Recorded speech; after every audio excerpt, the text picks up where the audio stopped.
Versão brasileira, Herbert Allan. Boa tarde, o nosso tema é o cristianismo e a crise no Império Romano. O nosso grupo sou eu, Ana Luísa, o Ricardo, o Nicolas e o Davi. Do início do século I d.C. até o século IV d.C., os romanos perseguiam os cristãos e torturavam-los, tornando isso uma ação proibida. E Constantino, que era o imperador da época, queria unir os povos devido à queda do império, que estava no meio. Então ele liberou no Tratado de Milão, em 313 d.C., a permissão de culto aos cristãos. Então a igreja começou a evoluir, a se fortalecer, enquanto o Império Romano começava a entrar em queda. Os cristãos tiveram sua fé finalmente reconhecida no início do século IV, com Constantino. E de uma pequena seita, passou a ser a religião mais seguida no Império Romano. E embora ela só tenha sido oficializada em 380 por Teodósio, ela já era muito seguida. E isso começou com Constantino. E como que começou? Constantino teria tido um sonho onde Jesus falava para ele que se ele se convertesse ao cristianismo, ele ganharia uma batalha que ele tinha, que era muito importante no dia seguinte. E foi isso que aconteceu, ele ganhou essa batalha e teria sido por isso que ele teria se convertido ao cristianismo. Só que, claro, foi uma questão de interesses, porque os antigos deuses não satisfaziam mais as necessidades da população. Então eles precisavam de uma nova religião que tivesse bases mais sólidas. E é justamente assim que começou o cristianismo, porque eles tinham mais textos, tinham mais fatos que comprovavam, então as pessoas podiam crer muito mais. Não importava se Constantino tinha realmente se convertido ou não, porque o que ele queria era justamente unificar a população com uma nova religião, e isso ele conseguiu por meio do cristianismo.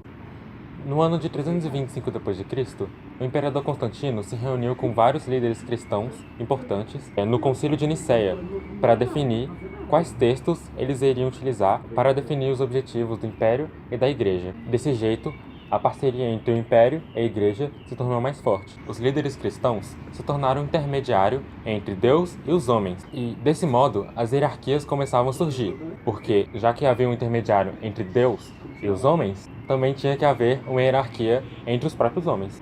E os textos que foram selecionados nesse concílio de Nicéia foram anônimos e depois foram nomeados de o Novo Testamento, que muitos cristãos e não cristãos conhecem hoje em dia. Ao tornar o cristianismo uma religião do império, ele unia a visão do imperador com a religião. Nisso ele pretendia pacificar, por conta da crise, a população que estava passando por um longo período de conflitos externos e internos. Mas não conseguiu. O império continuava a definhar e no início do século seguinte ruía definitivamente pelas tribos do norte e do leste. De fato, era cada vez maior a pressão entre os povos, cada vez mais numerosos e famintos que cercavam o limes, a fronteira do império. O próximo exército romano era constituído por grande parte de mercenários bárbaros tornados à pressa cidadãos, já que os romanos achavam a muitos ser legionários. As constantes lutas pelo poder, que resultavam quase sempre em outros assassinatos e golpes de Estado, também não ajudavam a manter a situação no controle.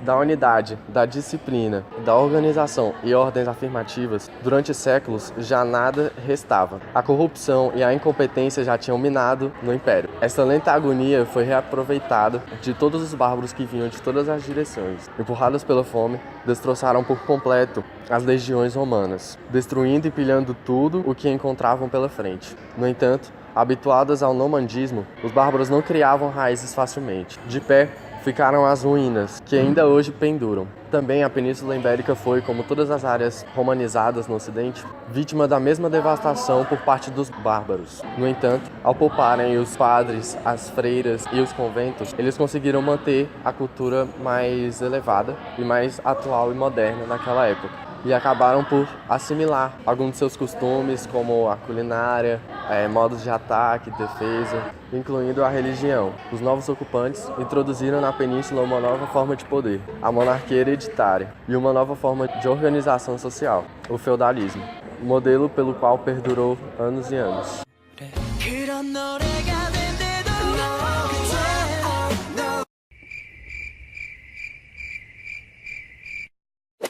Peraí, como é que eu começo? Não sei, velho, você que sabe. Ué, como é que eu vou começar? Opa!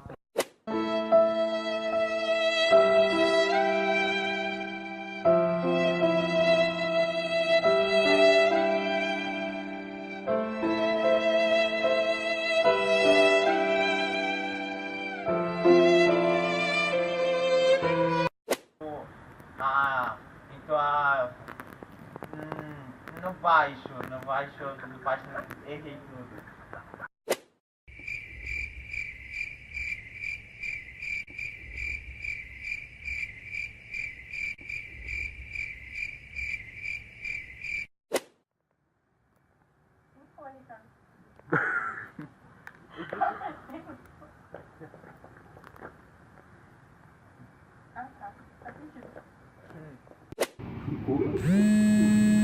Estão te ligando, Ricardo.